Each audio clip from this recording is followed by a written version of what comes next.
I'm not sure if you watched these before, but I always start like this. I don't know why. It just happens. I love it. Welcome back to the channel. This is Bunkbed Breakdowns, doing another Discord discussions.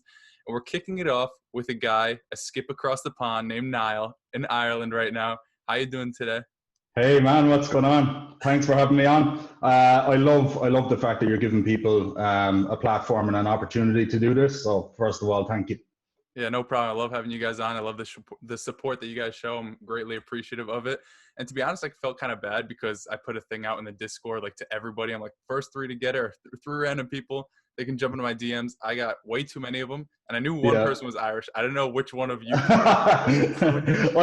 thought that would sneak me in. I said, I'd try and give myself a little edge, you know? Yeah, but like when I started the Zoom call, I didn't go back through the messages. I'm like, is this the Irish guy? And you're like, hello. I'm like, all right, we're in there. We're going to start.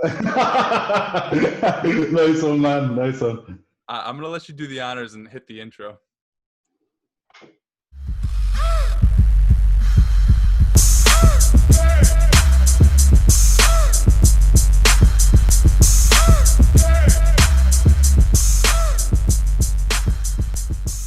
This is the platform I'm using is NFL.com. It's a Dynasty startup that we did this year. It's starting up this year. So essentially what we're doing is it's a 1 QB league, 4 points per passing touchdown, 2 RB slots, 3 receiver slots, a tight end, a flex, and a kicker and defense. All right, so shout out, first of all, I said it prior to recording, starting off, so shout out to my commissioner, Luke, for putting together this spreadsheet. I think he did an awesome job on it, and it's, you know what, it's very handy to have that to kick off the year. It's like a paint by numbers. I was looking at a bunch of things. I'll tell you. Receivers are red, running backs are blue. I get it. Yeah, man, yeah, he nailed it. He nailed it.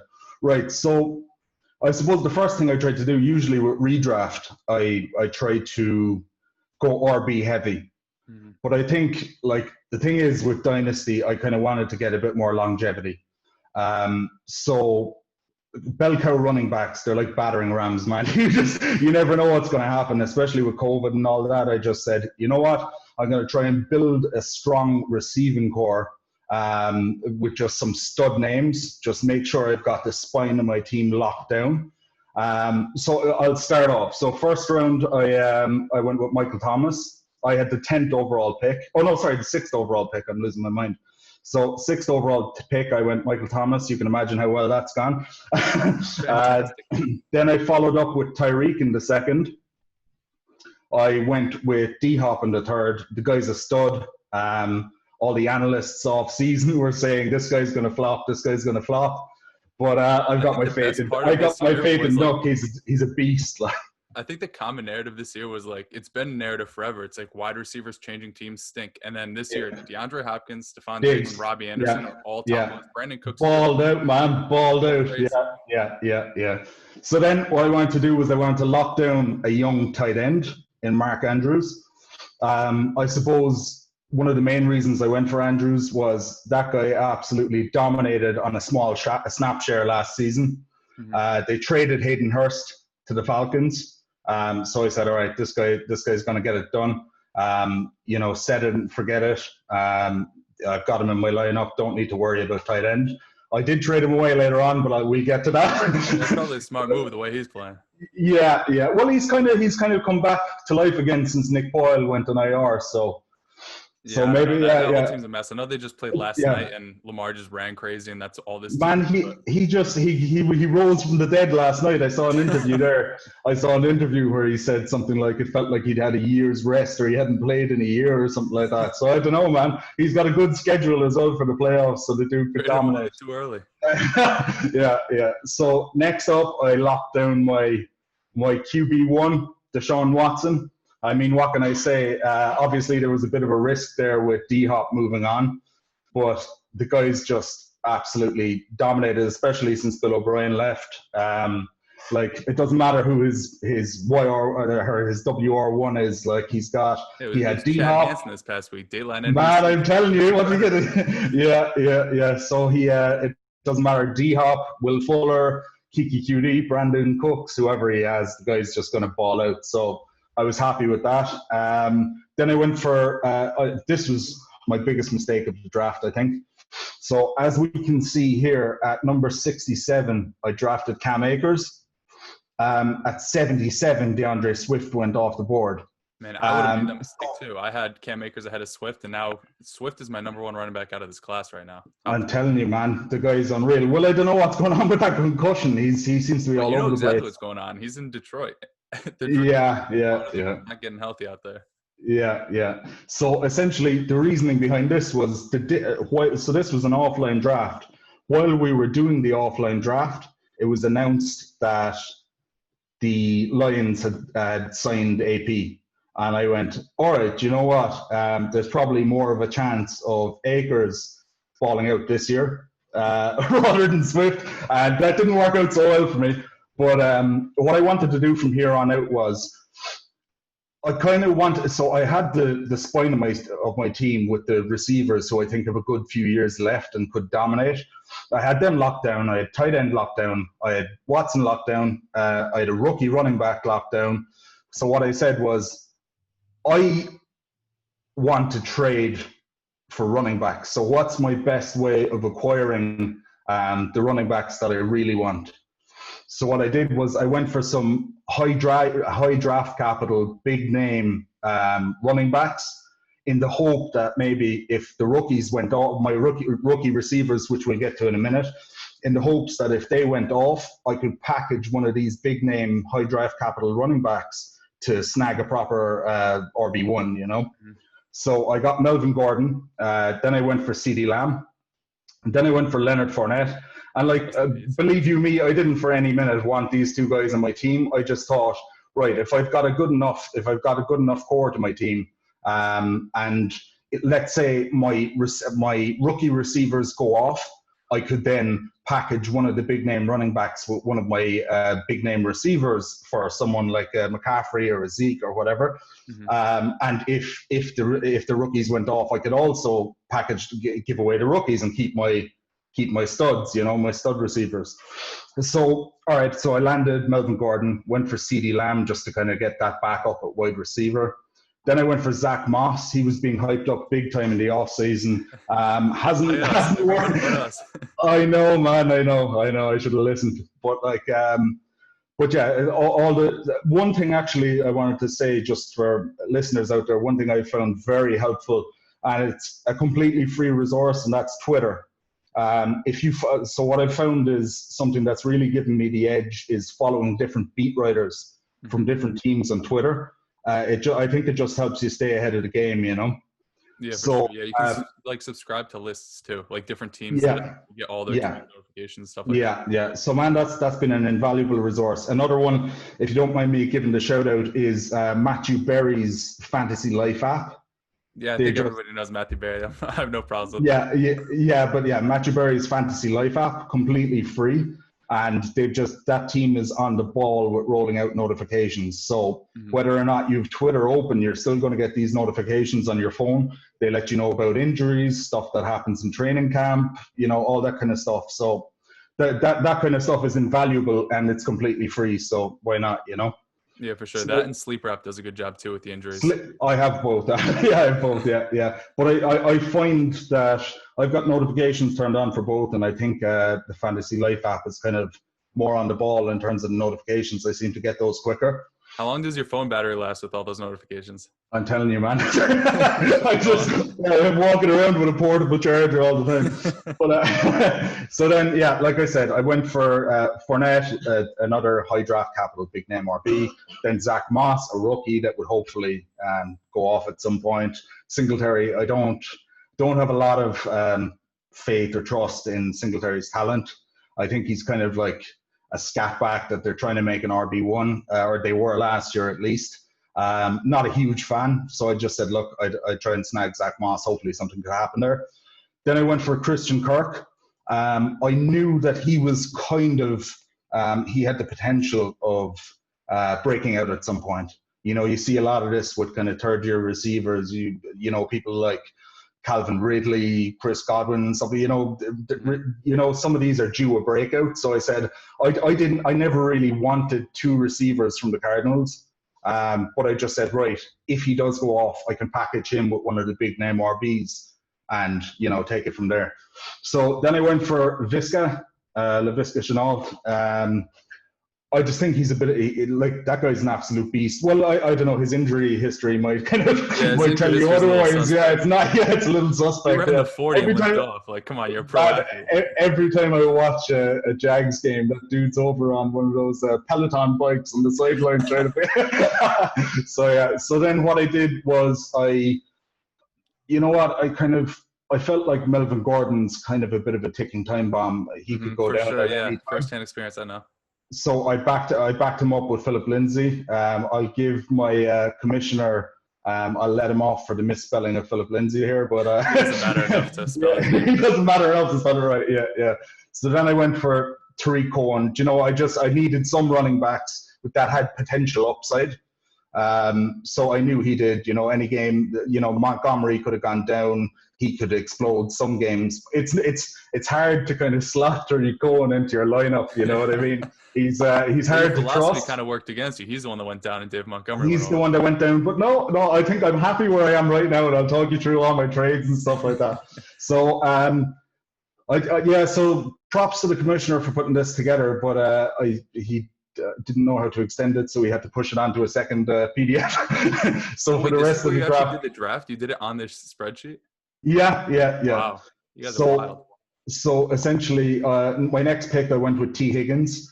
AJ Green has let's say a rich injury history. Anything could happen with that dude. He's aging. So I said T. Higgins, there was a good shot he could take over there. So I kind of, with Chenault, Higgins, and CD Lamb, I thought, and maybe a Christian Kirk breakout. I could, if nothing else, I could use these pieces to kind of trade for a stud RB1, So then I just went defense and kickers, the Pats, Will Lutz, and then this absolute flop here, Chris Herndon. That man, yeah, I don't know.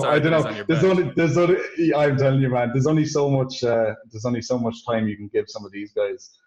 He's done absolutely nothing, and he's had some ridiculous drops earlier in the season. Just not impressed. He was gone off my roster within about 20 minutes after the draft was done. Essentially what I wanted to do from here was kind of take you through some of my transactions. So what I've got here is I've got my ads. So this is just pure waiver wire. Now I'm not going to spend time going. Oh, I don't know. However many rounds it said in the PDF. I don't know, man. Yeah, about that. So, all right. So first of all, I just wanted to go through two different ads that I made that kind of really kind of transformed my season. So number one was James Robinson. Picked him up on the 10th of September. I basically, that was another thing where I followed the beat writers, and they were saying that, look, James Robinson, the reason that they released Leonard Fournette was because this guy, James Robinson, wasn't far behind him. They couldn't see any gap there at all.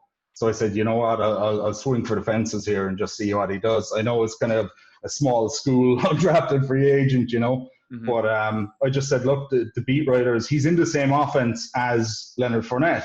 And if he's producing better in training camp, then why not take a swing? And, if I missed, I missed. It's only a waiver wire ad. The next big one I made was I picked up your boy, Justin Herbert. I would have never done it. Yeah, so I picked up Justin Herbert on the 1st of October. So my lineup to start the year was wide receiver heavy, it was rookie heavy, and my goal was to acquire RB1s. Mm-hmm. That was actually very similar to the draft I had in the league with like Nick, Mike, Animal Snack, Scott, like the NYC league. Yeah. I traded back a whole bunch. You guys didn't trade in your startup, did you? No, we didn't trade in the startup. No. A few people asked me. So as I was approaching my CD Lamb pick, I had people, I had kind of my phone ringing off the hook.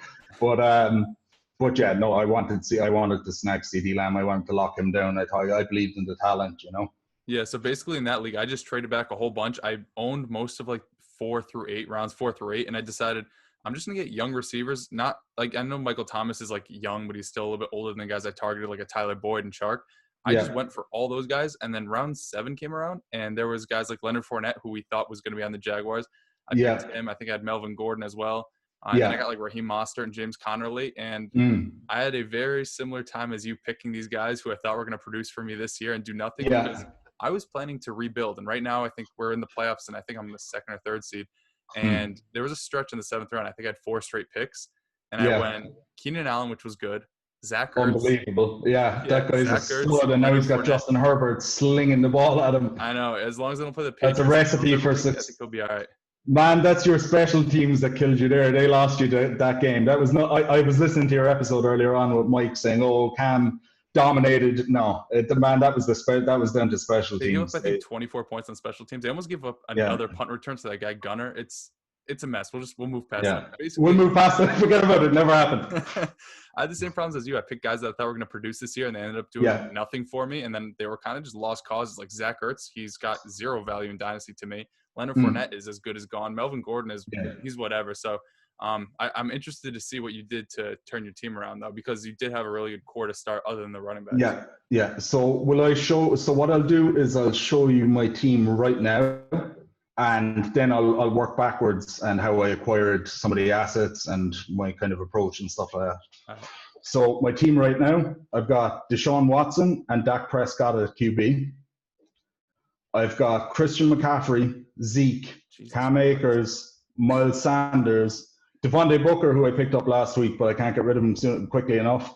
And Rashad Penny, I was able to put in my injured reserve. So I said, you know what? I'll just wait that out. He's not taking up any bench spot or anything like that. I'll just snag him, leave him stew there in my IR and see what happens. You know, Chris Carson himself is injury prone enough. So, you know what? And people are kind of high on DJ Dallas. He was hyper inefficient. He's not good. He was completely inefficient on his touches, you know.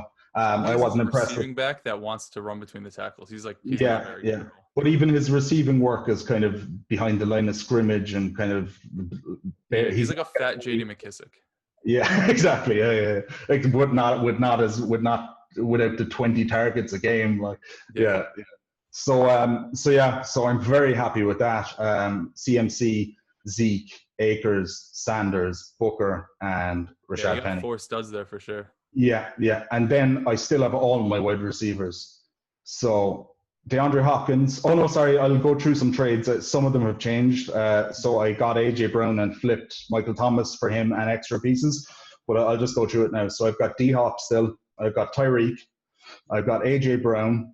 I've got Deontay Johnson. I've got CeeDee Lamb, T. Higgins, Visca, and Denzel Mims. You have like 8 top 35-ish dynasty receivers for me, at least. Like Mims is inside my top 40, but he's probably like a top 35 type of guy. Yeah, so from a dynasty perspective, I'm stacked at QB, stacked at RB, stacked at wide receiver. Then tight end, like I said, I got rid of, I drafted Mark Andrews, but I ended up getting rid of him. So here are my tight ends at the moment. I've got Ebron, Gronk, and Kittle.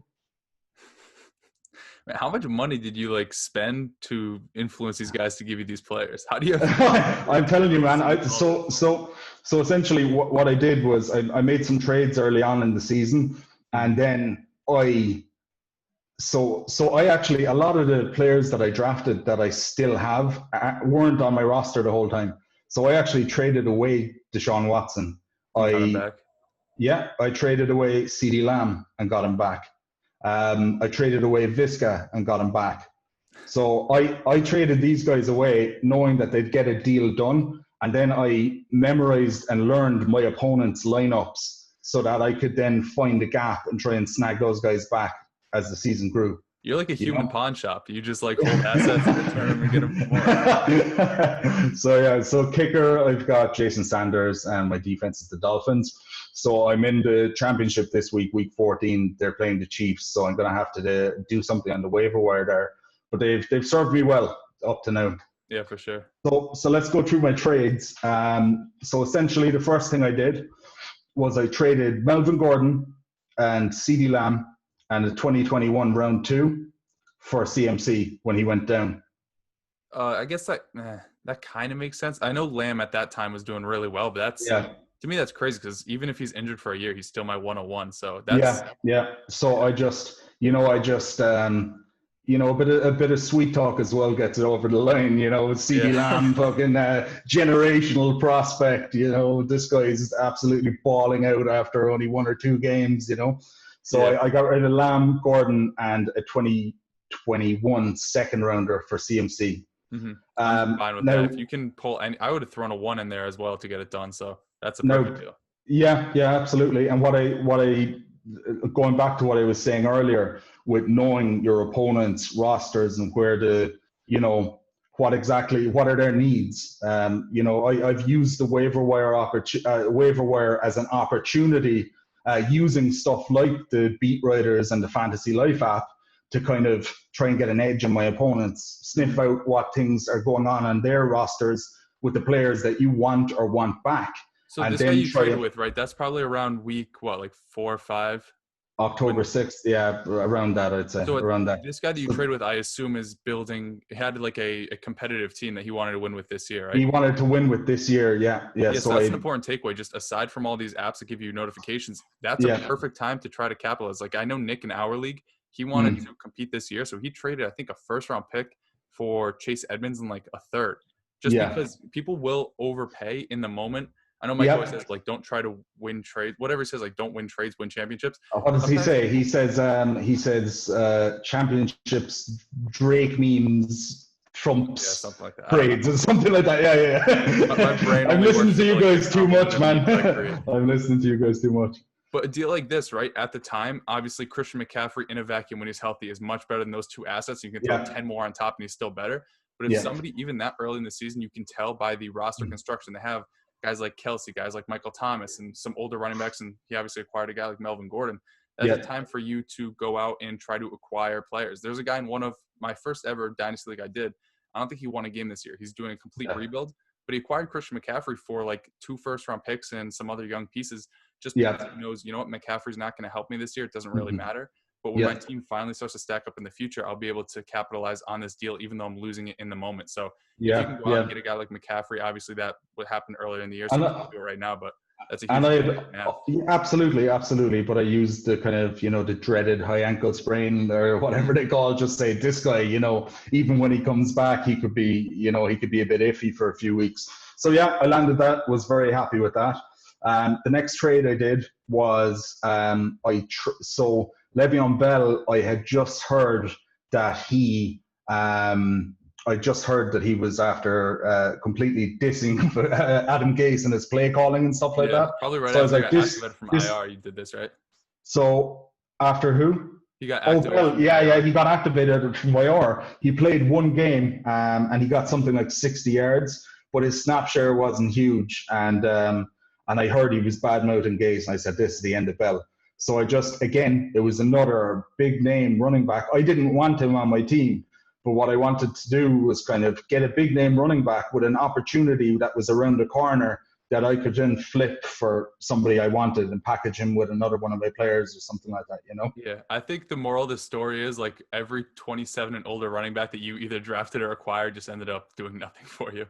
Yeah, but I kind of the approach that I took was, I could use their name value to Hmm. trade them. I didn't want them to help me. I didn't want these guys. Like I just said, all right, who's got a name? Some people are going to bite on a name. If Yeah, anything happens, if any of their competing running backs goes down, if their situation changes, you know what I mean. You can sell that as, oh look, this, you know how good he is. He's going to yeah. be an absolute stud again.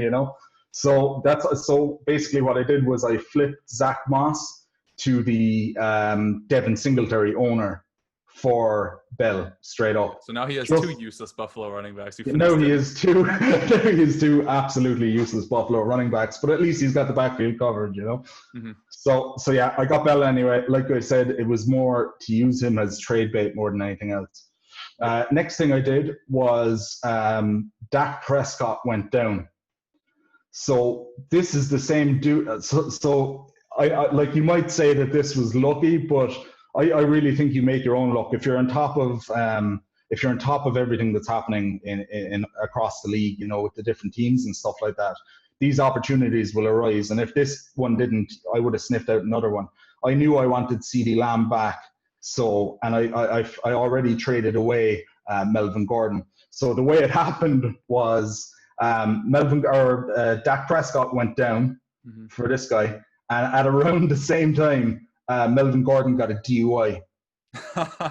So what I did was that, and nothing ended up happening for it. Like, nothing ended up happening, but that had just happened. So what I did was I flipped my Deshaun Watson, Philip Lindsay to the guy who owned Melvin Gordon, who I had traded to earlier. I made sure I kept it so that I could use him because, like I said at the start of the video, like Melvin Gordon's a bit of a ticking time bomb. You know, you never that guy goes down a lot, and you never know what's going to happen.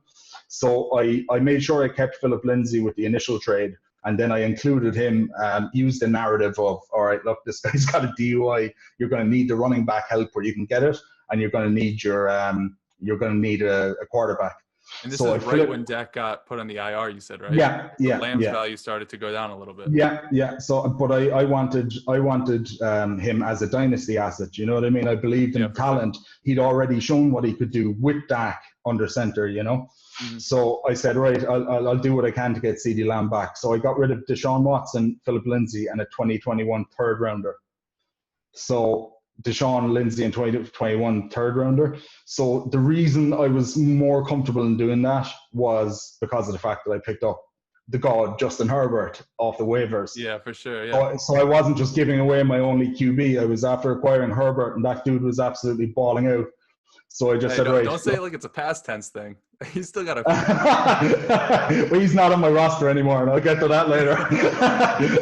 But yeah, so essentially, I just said, look, I'm, and this is the best part about it. As part of this trade, as you can see, my team. So I flipped Watson, Lindsay, and a third rounder to this guy. He gave me CeeDee Lamb, but as part of that trade, he dropped Dak for some reason. So that he could free up. Yeah, insanity. But whatever way it works on NFL.com, you can see the trade being processed in the kind of live feed for the league. And it has him as like dropped. No, it just that he kind of went under the radar. So I spotted it straight away, put in a waiver claim and got him. So I was like, man, I've now got Herbert and Dak from next year and beyond. You basically traded like Philip Lindsay and a third for CeeDee Lamb and like a year of Deshaun Watson.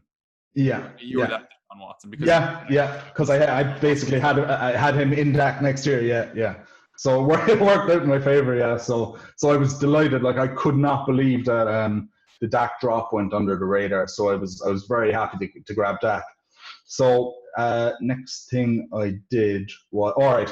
So this one you might grill me for. Right now, on reflection, it's a shit trade, but I'm gonna try and defend my process at the time and kind of explain where my head was at. So at this point of the season, I was leading the league. So I was very happy with my roster at the time, and I looked at the 2021 draft class and thought, all right, who do I want here? So the two main people that I wanted were Jamar Chase and Rondale Moore, but I was now the 110 pick because I was leading the league, so I wasn't going to get any of these guys. All right, so I'll tell you what I traded first, and then I'll kind of explain my process. So what I did, it sounds stupid now, but I traded James Robinson, Visca, Christian Kirk, and a 2021 first for Zeke. So it's looking back, it's tough. Looking back, it's tough. Whatever. Yeah. All right. So absolutely.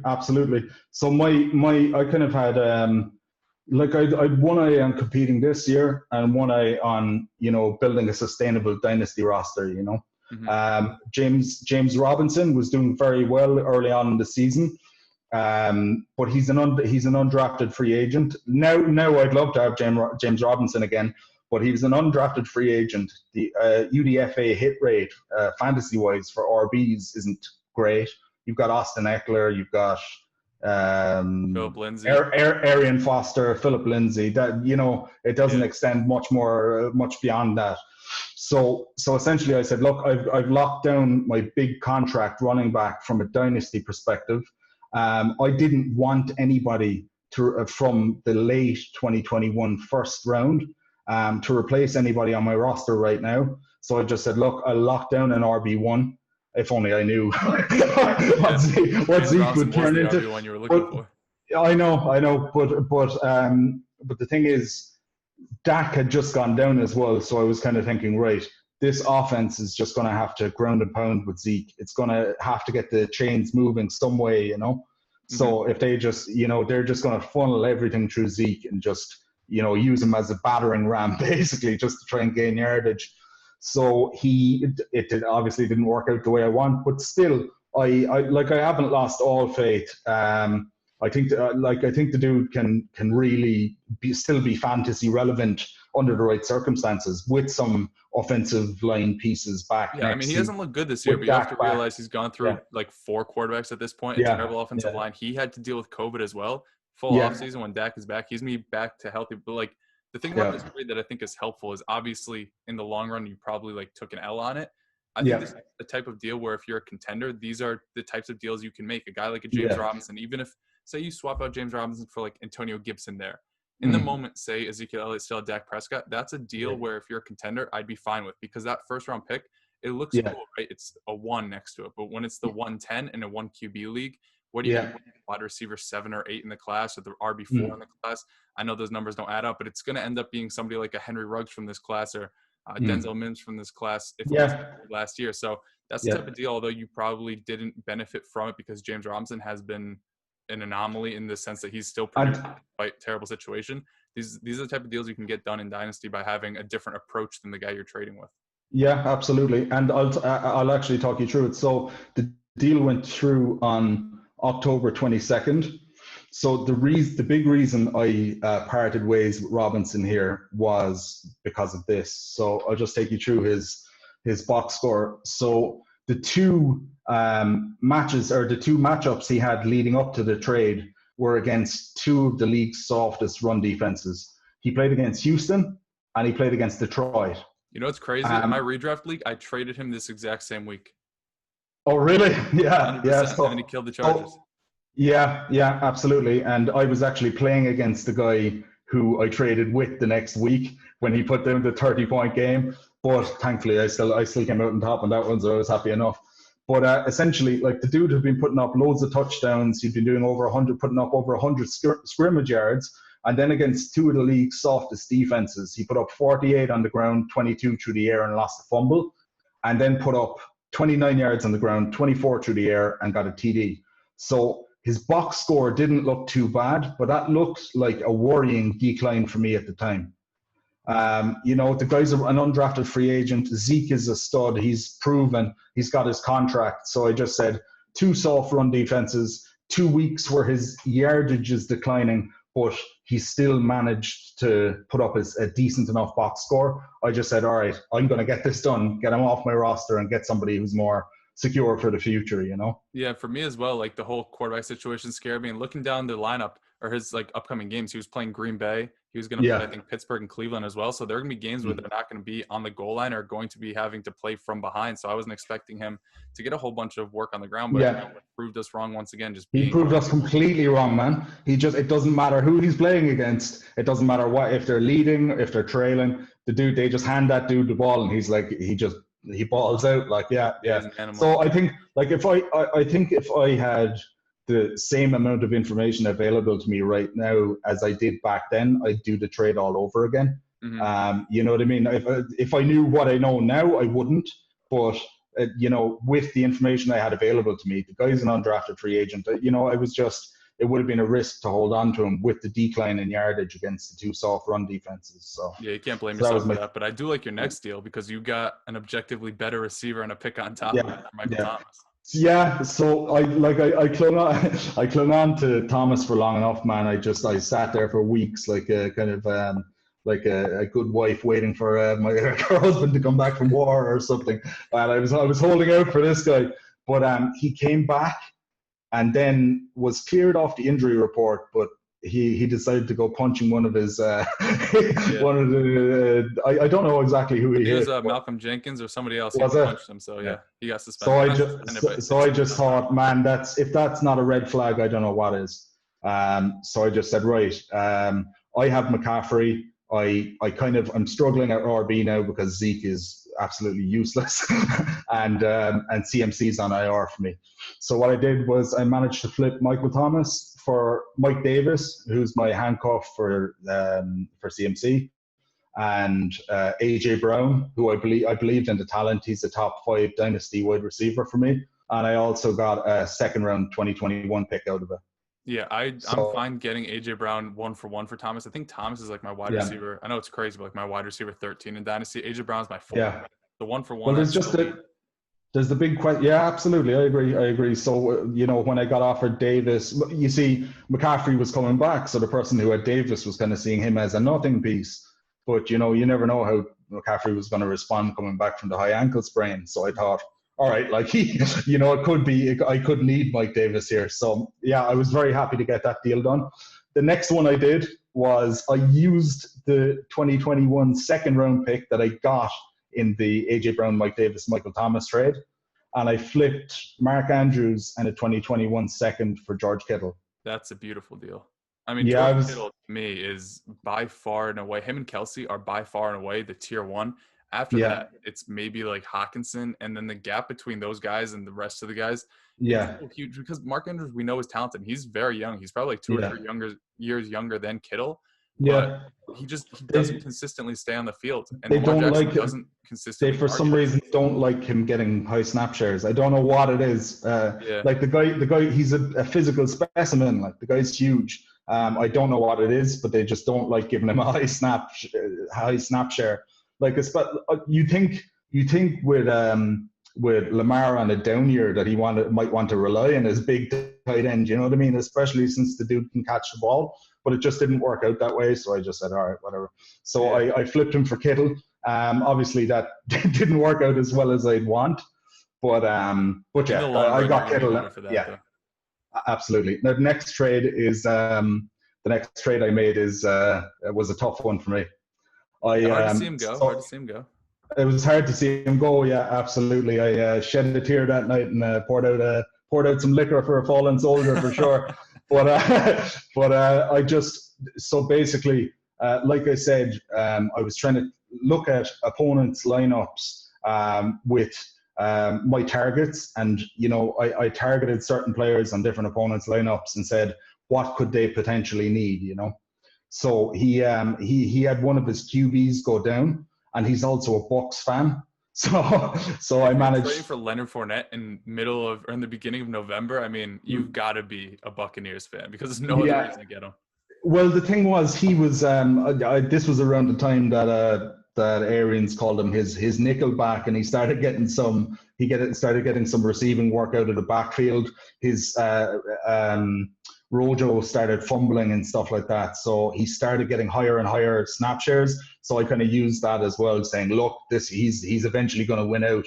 The dude was drafted within the first 5 picks of the draft, he's clearly a stud, blah, blah, blah. So it hurt losing Herbert because I love the guy. I think like his talent's through the roof. Like, the sky's the limit with him. But I just said, I'll go back and give my reasoning behind it. At the time, so as far as I only have Herbert and Dak Prescott, so that kind of left me screwed.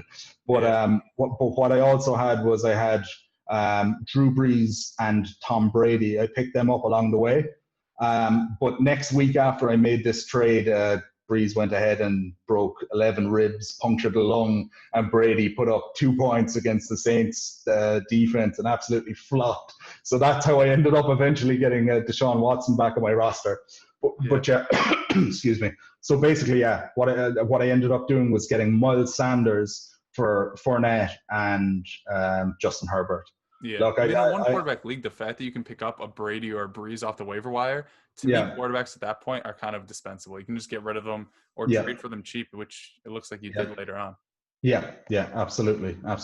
So this one is a bit. I won't go into it in too much detail, but the reason this one got vetoed was because what I essentially agreed with the other guy was he was kind of tanking.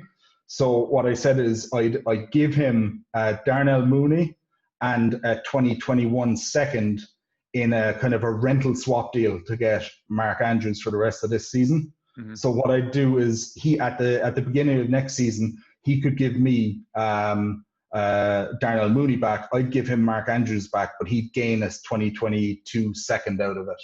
Yeah, and the You know what I commissioner mean? wasn't a So fan of that. no. So I went straight to the commissioner and I just said, actually, look, let's, because there are too many loopholes. It's hard to kind of get a defined set of kind of rules around that. You know what I mean? People could be doing week-long rentals and stuff. So we went straight to the commissioner and said, all right, let's put it into, we kind of use a WhatsApp group for the league. So we said, we'll put it into the WhatsApp group and kind of vote on it. So I ended up voting against it because people raised some, even though it was my trade, I ended up voting against it because people raised some kind of scenarios. Like, if you just want to beat somebody 1 week, just buy their play for like a fourth absolutely. Yeah. So I said, no, I'd rather not this trade not go through than have all that mess down the line, Mm-hmm. So we voted against it then. So the next thing I did was this guy had another. We're very nearly there as well. There's only like 3 or 4 left. I'm not going to take too much of your time, man. Yeah, not to cut you off or anything, but I have another one to do at 1 o'clock, so if we can just run through a few of them quickly. Cool. All right, cool. So essentially what I did was I flipped Lev Bell and a third for Deshaun Watson. Because the guy deal, you gave away 2-0 for Deshaun Watson. Yeah, because that guy had traded for Josh Allen as well, so he had Josh Allen and Deshaun Watson. So I just said I'd get Deshaun back, and now I'm sorted at QB. I've got Deshaun Watson and Dak Prescott going forward from a dynasty standpoint. I couldn't be happier, Yeah, for sure.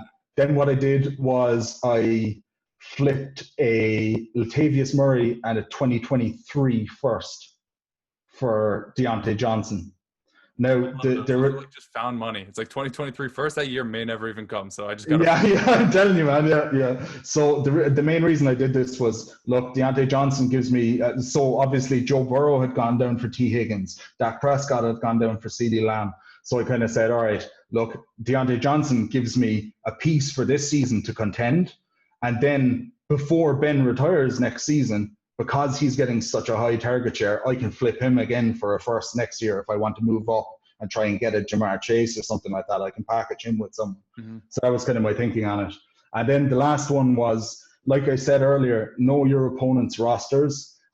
Use stuff like the beat writers. Use stuff like what I use, the Fantasy Life app, to get up-to-date notifications and stuff like that. The guy who I initially traded Laviska Shenault to, had David Johnson on his roster. That was his first mistake. Yeah, absolutely. Yeah. So what I did was I picked up Duke Johnson off the waivers and then said, look, man, you're trying to compete this year. I managed to kind of there were a lot of people now, like, Matt Kelly, the Podfather, and Ian Hardis from Pro Football Focus. They were bigging up Duke Johnson big time on Twitter. So I managed to grab lots of different snippets and stuff like that on how he's the U's all-time leading rusher, all that kind of stuff. That's crazy. The guy is like 27. He has never been good in the NFL, but he was good. Literally, he's never done anything.